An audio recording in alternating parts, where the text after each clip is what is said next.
तुम्ही म्हणजे शिवसेना युबीटी एकनाथ शिंदेंना सोबत घेऊन काही होऊ शकतं, म्हणजे राजकारणात काही होऊ शकतं असं नाही, तुम्ही तुमचा म्हणतात? प्रश्न चुकीचा आहे. उद्धव ठाकरे एकनाथ शिंदे एकत्र येऊ शकतात? हा प्रश्न चुकीचा आहे तुमचा. हा प्रश्नच चुकीचा आहे. मी एवढंच म्हणेन, राजकारणामध्ये महाराष्ट्राच्या सध्या देशाच्या, मी असं म्हणतो की साधारण वर्षभरानंतर देशातलं राजकारण बदलणार आहे. तुम्ही म्हणाल कसं, मी म्हणे थांबा. तसे म्हणतो थांबा.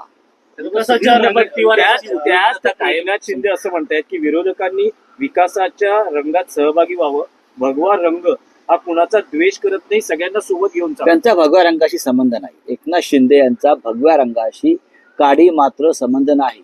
भारतीय जनता पक्षाच्या ताटाखालचे मांजरं झालेले जे लोक आहेत बरं का, त्यांच्या हातात भगवा नाही. ते भाजपचे झेंडे आहेत सगळे.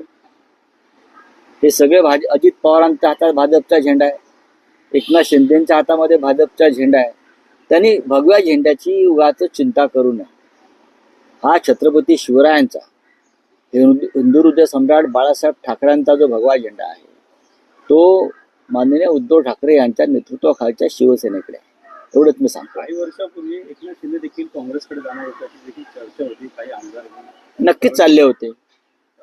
पृथ्वीराज चव्हाणांना एकदा मुलाखत घ्या तुम्ही. आता अहमद पटेल नाही आहेत. अहमद पटेल आता नाही आहेत, त्याच्यामुळे मला फार त्याच्यामध्ये चर्चा करायचं नाही. का व्यक्ती साक्षीला उपस्थित नाहीये साक्ष द्यायला.